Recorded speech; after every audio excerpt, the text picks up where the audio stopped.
Point of contraflexure basically overhanging beam में हमें देखने को मिलता है। होता यह है कि जब हम बेंडिंग मोमेंट डायग्राम ड्रॉ करते हैं तो मान लीजिए इस तरीके से बेंडिंग मोमेंट डायग्राम आ रहा है हमारा। तो यहां हम देख रहे हैं कि ये पॉइंट मान लीजिए P और ये पॉइंट Q, इन दोनों पॉइंट पे क्या हो रहा है कि बेंडिंग मोमेंट अपना साइन चेंज कर रहा है। P से पहले ये पॉजिटिव है और उसके बाद ये नेगेटिव है, और अगर बात करें Q की तो Q से पहले ये नेगेटिव और उसके बाद पॉजिटिव। तो ऐसे पॉइंट्स जहां पे बेंडिंग मोमेंट अपना साइन चेंज करता है, इस तरह के पॉइंट्स को बोला जाता है पॉइंट्स ऑफ कंट्राफ्लेक्चर। और ये पॉइंट ऑफ कंट्राफ्लेक्चर केवल ओवरहैंगिंग बीम में देखने को मिलेगा, न ये कैंटिलीवर बीम में होगा और न ही ये सिंपली सपोर्टेड बीम में देखने को मिलता है। सिंपली सपोर्टेड में भी ये नहीं होगा। तो पॉइंट ऑफ कंट्राफ्लेक्चर को निकालने का तरीका बस बेसिकली यही है कि बेंडिंग मोमेंट डायग्राम को ड्रॉ करने के बाद हम ये देख लेंगे कि किस पोर्शन में पॉइंट ऑफ कंट्राफ्लेक्चर मिल रहा है, और उस पर्टिकुलर पोर्शन की इक्वेशन को, जो बेंडिंग मोमेंट की इक्वेशन होगी, उसको आप 0 के इक्वल कर दीजिए, क्योंकि पॉइंट ऑफ कंट्राफ्लेक्चर पे साइन चेंज तो हो ही रहा है, साथ साथ बेंडिंग मोमेंट की वैल्यू 0 भी है। तो यहां से x के टर्म में, क्योंकि बेंडिंग मोमेंट की इक्वेशन होती है, तो x की जो वैल्यूज निकल के आएंगी वही रिप्रेजेंट करेंगी पॉइंट ऑफ कंट्राफ्लेक्चर की पोजीशन। एक एग्जांपल लेके हम पॉइंट ऑफ कंट्राफ्लेक्चर को कैलकुलेट करना देखते हैं।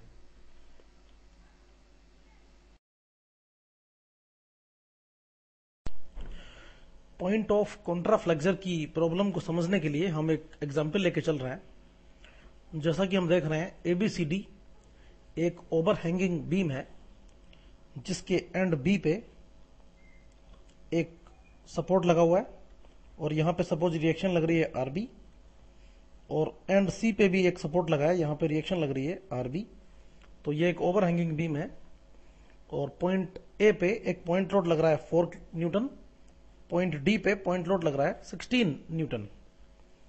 तो सबसे पहले हम रिएक्शन को कैलकुलेट करते हैं। रिएक्शन को कैलकुलेट करने के लिए हम कंडीशन ऑफ इक्विलिब्रियम को लिखेंगे। तो हमें मिलेगा RB plus RC equal to total load which is 4 plus 12 into 3 UDL की कंप्लीट वैल्यू और plus 16। This will be 4 plus 36 plus 16 which is equal to 56, equation number 1। उसके बाद हम A के अबाउट मोमेंट कंसीडर करेंगे, सॉरी B या C किसी point के अबाउट मोमेंट हमें कंसीडर करना पड़ेगा, क्योंकि एक रिएक्शन B से पास कर रही है और एक C से। तो हम लिखेंगे सिग्मा MV इक्वल टू 0। जब हम B के अबाउट मोमेंट लेंगे तो ये हो जाएगा -4 इंटू 1, ये है 4 न्यूटन वाले फोर्स का मोमेंट अबाउट पॉइंट B। उसके बाद अगर बात करें UDL की तो इसकी वैल्यू होगी 12 इंटू 3 36, और ये BC के मिड पॉइंट पे लग रहा होगा जो UDL हम देख रहे हैं। तो BC की लेंथ 3 मीटर है, दैट्स वाई B से इसकी लेंथ हो जाएगी 1.5। तो इसका मोमेंट हो जाएगा 12 इंटू 3 UDL की वैल्यू और 1.5 UDL की डिस्टेंस फ्रॉम पॉइंट B। उसके बाद RC का मोमेंट आएगा anti clockwise, again negative, RC into 3, और 16 न्यूटन का जो फोर्स हम देख रहे हैं पॉइंट लोड, उसकी डिस्टेंस B पॉइंट से 4 है, तो it will be plus 16 into 4 equal to 0 clockwise direction में। तो अब यहां से RC की वैल्यू निकल के आ जाएगी। RC की वैल्यू निकल के आई 38 न्यूटन, तो इसलिए RB हो जाएगा 56 minus 38 which is 18 Newton. So now RB हो गया 18 न्यूटन और RC हो गया 38 न्यूटन। अब हमें पॉइंट ऑफ कंट्राफ्लेक्चर को कैलकुलेट करना है, तो शियर फोर्स डायग्राम बनाने की कोई आवश्यकता नहीं है। हम यहां पे सीधे इस बीम का बेंडिंग मोमेंट डायग्राम ड्रॉ करेंगे। तो अगर बात की जाए बेंडिंग मोमेंट डायग्राम की, तो इस बीम के 3 पोर्शन है, जैसा कि हम देख रहे हैं AB, BC और CD, इन तीनों पोर्शन में हम एक सेक्शन कट करेंगे। सबसे पहले हम बात करते हैं AB पोर्शन की। जब यहां हम सेक्शन कट करेंगे और ये डिस्टेंस मान लेंगे x सपोज, तो सेक्शन के लेफ्ट साइड में हम देख रहे हैं केवल एक लोड है 4, जो कि सेक्शन के अबाउट मोमेंट देगा 4 इंटू एक्स एंटी क्लॉकवाइज। तो अगर AB पोर्शन की बात की जाए तो बेंडिंग मोमेंट की इक्वेशन हो गई -4x, और यहां पे हम देख रहे हैं कि लीनियर इक्वेशन आ रही है जिसमें कि x वेरी कर रहा है 0 से लेके 1 तक। तो x इक्वल टू 0 पे बेंडिंग मोमेंट 0 और x इक्वल टू 1 पे बेंडिंग मोमेंट हो जाएगा -4। तो अगर हम यहां पे बेंडिंग मोमेंट डायग्राम ड्रॉ करें तो इसका बेंडिंग मोमेंट डायग्राम कुछ इस तरीके से होगा। A पॉइंट पर हो जाएगा 0 और B पॉइंट पर हो जाएगा -4, और ये इक्वेशन स्ट्रेट लाइन की इक्वेशन है, तो वेरिएशन लीनियर रहेगा। इस तरीके से बेंडिंग मोमेंट डायग्राम आएगा, A पॉइंट पे 0 और B पॉइंट पे -4। उसके बाद हम नेक्स्ट जो पोर्शन BC है उसमें सेक्शन कट करते हैं।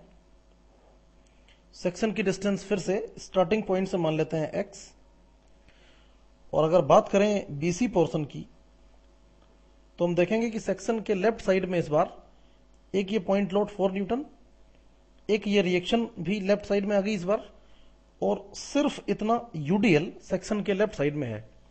तो तीनों फोर्सेस का हम मोमेंट देखते हैं। सबसे पहले 4 न्यूटन की अगर बात की जाए तो ये तो हो जाएगा डायरेक्ट -4 इंटू एक्स। उसके बाद जो रिएक्शन है वो वर्टिकली अपवर्ड डायरेक्शन में लग रही है, ये RB, तो इसका मोमेंट सेक्शन के अबाउट हो जाएगा +18 इंटू x -1, क्योंकि इस रिएक्शन की सेक्शन से डिस्टेंस ये वाली हो जाएगी x -1, और ये क्लॉकवाइज मोमेंट देगी तो इट विल बी प्लस। उसके बाद अगर हम सिर्फ इतने यूडीएल की बात करें जो कि सेक्शन के लेफ्ट साइड में है, तो हम देख रहे हैं कि इस यूडीएल की वैल्यू 12 न्यूटन पर मीटर है और ये x -1 डिस्टेंस पे लगा हुआ है।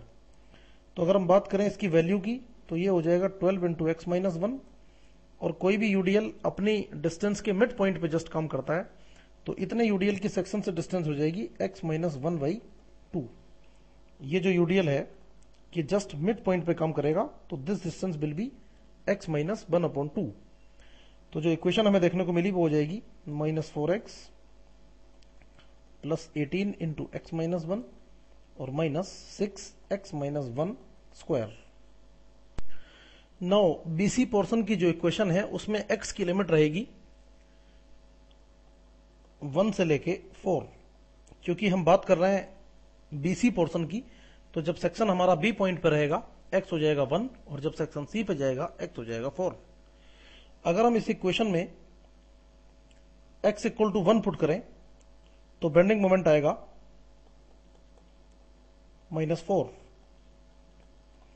और जब हम इसमें x इक्वल टू 4 पुट करेंगे तो ये बेंडिंग मोमेंट आ रहा है -16।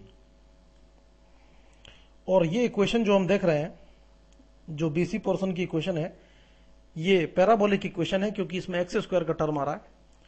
तो हमारा डायग्राम -4 से -16 तक जाएगा, और दोनों पॉइंट्स के बीच में वेरिएशन रहेगा पैराबोलिक। लेकिन हम एक चीज अगर देखें, -4 को अगर -16 से हम डायरेक्ट ज्वाइन कर देंगे तो हमें कोई भी पॉइंट ऑफ कॉन्ट्राफ्लेक्चर देखने को नहीं मिलेगा।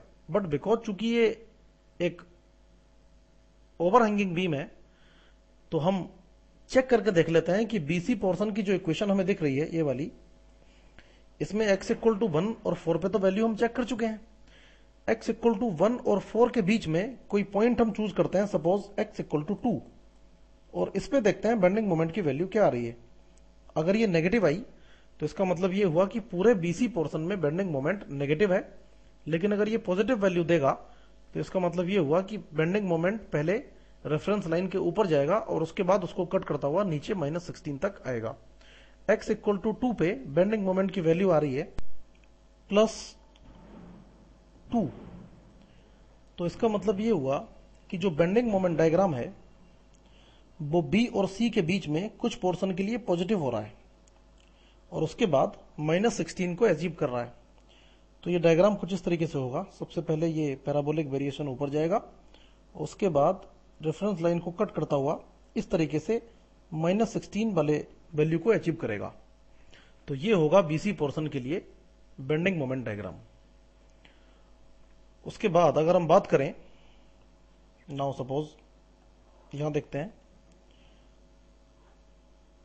पोर्शन सीडी की, तो सीडी पोर्शन के लिए जो बेंडिंग मोमेंट की इक्वेशन बनेगी, मान लीजिए यहां हमने सेक्शन कट किया और डिस्टेंस हमने मान ली स्टार्टिंग पॉइंट से x, तो सीडी के लिए जो बेंडिंग मोमेंट की इक्वेशन बनेगी वो हो जाएगी -4 इंटू एक्स, उसके बाद +18 x - 1 माइनस, अब हम पूरे यूडीएल की अगर बात करें तो जब सीडी में हमारा सेक्शन है तो वो यूडीएल को क्रॉस कर चुका है, तो पूरे यूडीएल को एक साथ कंसीडर करेंगे। ये हो जाएगा 36 इंटू x - 2.5 और प्लस आरसी की जो रिएक्शन है वो सेक्शन के वोट मोमेंट देगी 38 इंटू x - 4, और इस इक्वेशन में हम x को पुट करेंगे 4 से लेके 5, क्योंकि लास्ट पोर्शन सीडी की बात हम कर रहे हैं। x इक्वल टू 4 पे बेंडिंग मोमेंट हमें मिल रहा है 0, और जब हम पुट करेंगे x इक्वल टू 5 तो बेंडिंग मोमेंट आ रहा है 0, 5 पे 0 आएगा और 4 पे -16 हो रहा है, सॉरी -16। और ये इक्वेशन हम देख रहे हैं कि स्ट्रेट लाइन की इक्वेशन है, तो हमारा जो बेंडिंग मोमेंट डायग्राम होगा वो कुछ इस तरीके से हो जाएगा। -16 ये वैल्यू है, -16 से लेके 0 तक चला जाएगा, और ये हमारा बन गया बेंडिंग मोमेंट डायग्राम। तो इस डायग्राम को देख के हम क्लियरली ये बता सकते हैं कि बी और सी के बीच में दो पॉइंट ऐसे मिल रहे हैं, सपोज एक पॉइंट पी और एक पॉइंट क्यू, जहां पे बेंडिंग मोमेंट डायग्राम अपना साइन चेंज कर रहा है। पी वाले पॉइंट पे, इस पॉइंट पे ये नेगेटिव से पॉजिटिव हो रहा है, और क्यू पॉइंट पे ये पॉजिटिव से नेगेटिव हो रहा है। तो पी और क्यू, इन दोनों पॉइंट को हम बोलेंगे पॉइंट ऑफ कॉन्ट्राफ्लेक्सर।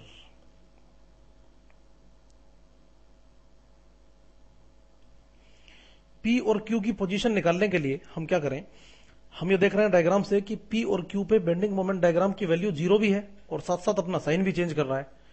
तो जो बीसी पोर्शन की इक्वेशन थी ये वाली, इस इक्वेशन को अगर हम 0 के इक्वल कर दें तो यहां से जो x की वैल्यू हमें मिलेगी वो x लोकेट करेगा पॉइंट ऑफ कॉन्ट्राफ्लेक्सर की पोजीशन को। तो इस इक्वेशन को हम 0 कर देते हैं, -4x + 18 x - 1 -6 x - 1 square equal to 0। यहां से हमें x मिल रहा है 4/3 and 3, which means x equal to 1.33 and 3। ये जो दो वैल्यू x की मिल रही है हमें 1.33 and 3, और ये x मिल रहा है पॉइंट A से डिस्टेंस, तो इसका मतलब ये हुआ x equal to 1.33 point P की पोजीशन को बता रहा है, दिस वैल्यू इज 1.33, और जो x इक्वल टू 3 आ रहा है ये पॉइंट Q की पोजीशन को बता रहा है, दिस वैल्यू इज 3। तो इस तरीके से हम कैलकुलेट करते हैं पॉइंट P और Q यानी कि पॉइंट्स ऑफ कॉन्ट्राफ्लेक्सर की पोजीशन।